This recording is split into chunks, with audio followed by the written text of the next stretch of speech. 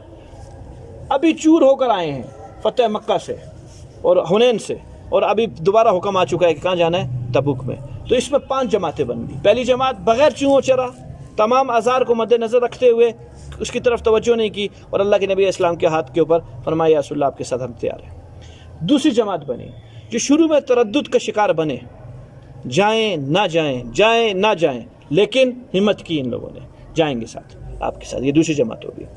تیسری جماعت جو کسی عذر کی وجہ سے رہ گئی، بیمار تھے، کچھ تھے، یہ تیسری جماعت ہوگی۔ چوتھی جماعت ایسی بھی بنی جو بغیر عذر کے رہ گئی، ان میں 3 صحابی تھے جو بغیر عذر کے، کوئی عذر نہیں تھا تب بھی ٹک گئے، رہ گئے، کل جائیں گے، اچھا جی پرسوں چلے جائیں گے، ہمارے پاس سواری تیز ہے، مل جائیں گے اللہ کے نبی سے قافلے سے، یہی کہتے اتنے میں اللہ کے نبی صلی اللہ علیہ وسلم واپسی بھی تشریف لے آئے۔ اور 5ویں جماعت تھی منافقین کی، کہ یہاں نفاق ان کا چھپا نہیں رہ گیا، ہر جگہ ساتھ تھے کیونکہ قریب جانا ہوتا تھا، اور دوسرا حالات تھوڑے خوشگوار ہوا کرتے تھے، اور مال غنیمت کو حاصل کرنے کے لیے اس نیت سے یہ لوگ ساتھ ہو جایا کرتے تھے۔ یہاں سفر دور کا تھا، گرمی شدید تھی، اور مدینہ کے حالات طبیعتوں کے موافق نہیں تھے، مدینہ میں قحط تھا، گھر کو چھوڑ کے کیسے جا سکتے ہیں، تو مجبوراً کھلا منہ سے بولنا پڑا کہ ہم آپ کے ساتھ نہیں جا سکتے۔ ان کا نفاق یہاں کھل کے سامنے آیا صحابہ کے اور آپ صلی اللہ علیہ وسلم کے۔ یہ 5ویں جماعت تھی۔ قرآن نے جو اس رکوع کی ابتدا کی ہے 4تھی جماعت سے کی ہے، وہ صحابہ جو عذر نہیں رکھتے تھے، کوئی مسئلہ نہیں تھا ان کو، وہ جا سکتے تو جانا چاہتے تو جا سکتے تھے، اپنی سستی کی وجہ سے نہیں گئے، ان کو اللہ تعالیٰ نے سب سے پہلے ان سے آغاز کیا ہے۔ تو ہوا کیا بات، پوری بات سن لے تاکہ آگے رکوع سارا سمجھ میں آ جائے گا۔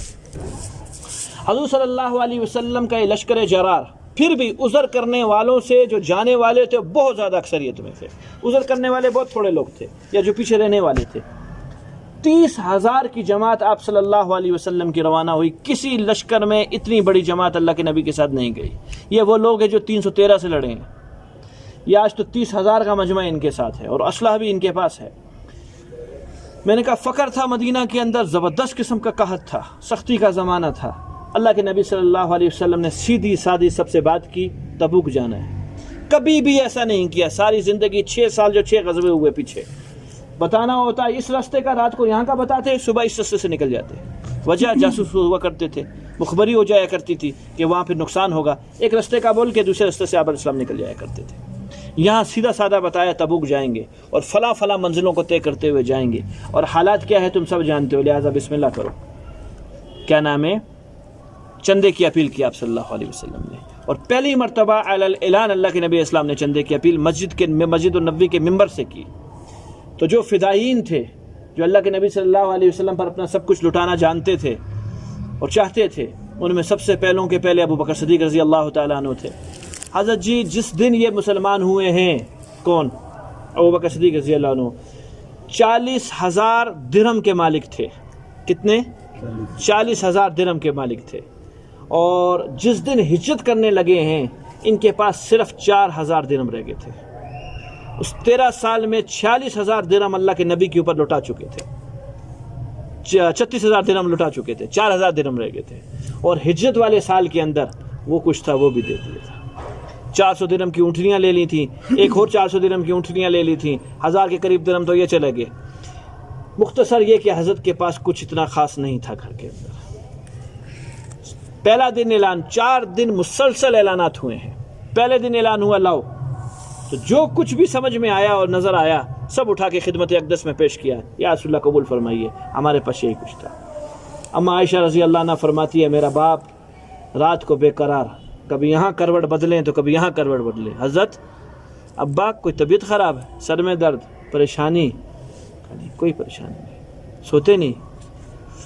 کہ اللہ کے نبی صلی اللہ علیہ وسلم نے آج پھر اعلان فرمایا ہے کچھ لاؤ. ابو بکر کے پاس کچھ بھی نہیں ہے دینے کو. ہاتھ پاؤں مارے دائیں بائیں، جو گھر میں جھاڑو کے تن کے، درم دینار کا زمانہ ہوتا تھا، نوٹ تھے نہیں، دیواروں میں کورے جو کھوٹے درم ہوتے تھے دیواروں کے اندر رکھ دیا کرتے تھے، وہاں ہاتھ مارے، کوئی سوراخ مراخ سے کچھ نہ کچھ نکل گیا تھوڑا بہت. اگلے دن جا کے یا رسول اللہ یہ میری طرف سے. تیسرے دن پھر اعلان ہوا. اما عائشہ فرماتی ہے پھر میرا رات کو باپ بے قرار. اب کیا بات بنی؟ کہ تیسرے دن پھر اعلان ہو چکا ہے اور ہمارے پاس کچھ نہیں ہے دینے کو. تکیے کے غلاف، بستروں کی چادریں، بستریں، چرپائیاں، سوئے گی کدھر، گھر کے مگے، نہانے والے ڈول، سارے کچھ بیچ بوجھ کے یا رسول اللہ یہ کچھ نہیں. اما فرماتی ہیں چوتھے دن پھر میرا ابا بے قرار، اور اب تو ہمارے پاس سونے کی جگہ بھی نہیں ہے کہ ہم ابھی اوپر لحاف کیا لیں، کیسے سوئیں، کچھ بھی نہیں ہمارے پاس. تو کیا حضور صلی اللہ علیہ وسلم نے آج پھر اعلان فرمایا کہ کچھ لاؤ. تو دیکھا ابا ساری رات تو تڑپتے رہے. فجر کی اذانوں کے قریب بڑی تیزی سے اٹھے اور تدبیر ذہن میں آ گئی کہ کچھ کر سکتا ہوں. اٹھے اور گھر سے نکلتے وقت ایک چیز رہ گئی تھی ہمارے گھر کے اندر، وہ گھر کا ٹاٹ تھا جو پردے کے لیے استعمال ہوتا تھا. وہ ٹاٹ بھی اٹھا کے لے گئے. جس طرح ابھی یہ دروازہ باہر سے گزرنے والے کو گھر مسجد نظر آئے، ایسے گھر نظر آئے، وہ ٹاٹ اٹھا کے لے گئے. اللہ جانے کیا کریں گے ٹاٹ کا، ٹاٹ بیچیں گے، اس کو کون خریدے گا، کرے گا کیا یہ کام ٹاٹ. حضرت و ٹاٹ کو پھاڑا، اوپر کی ایک چادر بنی، بٹن کانٹے بنے، اور نیچے کی ایک چادر بنی جو لنگی کے طور پر کام ہوئی. اور جو ہلا پہنا ہوا تھا، جو کپڑے پہنے ہوئے تھے آپ نے، وہ اتنے قیمتی نہیں تھے. ان کپڑوں کو جا کے بیچا. فجر کی نماز مسجد نبوی میں نہیں پڑھی، خالی ہاتھ کیسے پہنچوں، فجر کی نماز کہیں اور پڑھی. اور جب وہ خریدنے والا ملا، بیچا اور لے کر وہ حضور صلی اللہ علیہ وسلم کی خدمت میں حاضر ہوئے. کلندر جو ہوتا ہے نا، کلندر، وہ سب کچھ لٹا کے رقص کرتا ہے. یہ کلندر لوگ تھے، سب کچھ لٹا کے رقص کرنے والے تھے. ابو بکر، حضرت عمر رضی اللہ عنہ گھر کا آدھا سامان اٹھا کے لائے، کہیں گنا زیادہ تھا ابو بکر سے. حضرت جو ابو بکر صدیق 4 دنوں میں لائے، حضرت عمر رضی اللہ تعالیٰ 4000 درہم کے قریب ان کا سامان پورے گھر کا بنا تھا. ابو بکر صدیق رضی اللہ تعالیٰ عنہ کا بہت سامان لائے، آدھے سے زیادہ، آدھا سامان.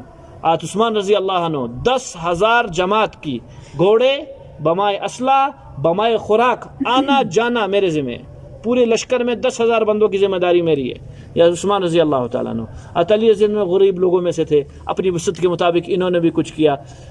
200 اوقیہ سونا حضرت عبد الرحمن بن عوف رضی اللہ تعالیٰ عنہ نے دیا. بہت بڑی مالیت تھی یہ، 200 اوقیہ سونا. تاجر اللہ تھے، اللہ کے تاجر تھے یہ. لیکن جو فضیلت ملی نا اس بندے کو، وہ کسی کو نہیں ملی. کس کو؟ ابو بکر صدیق. ابو بکر گھر کیا چھوڑ کے، عمر فرماتے تھے ساری زندگی ابو بکر سے عمر نکلنے کے پیچھے لگا رہا، آج کا موقع تھا، آج اگر لے گیا تو بازی لے جاؤں گا ورنہ رہ جاؤں گا. اور خوش تھا دل میں کہ اس کا سارا بھی میرے آدھے سے کم ہے، اس کا سارا بھی. آج بات بنے گی، دال گلے گی. آج ادھر سوال ہی بدل گیا، ادھر سوال ہی بدل گیا.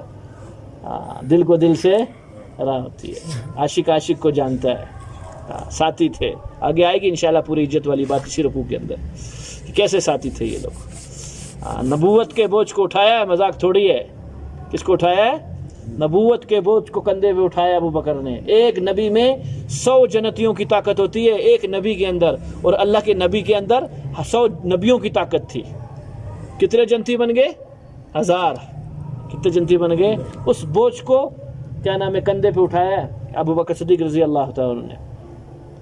ابو بکر کیا چھوڑا؟ حضرت عمر ادھر ہی بیٹھ گئے کہ سوال کا رخ ہی کچھ ہو رہا ہے.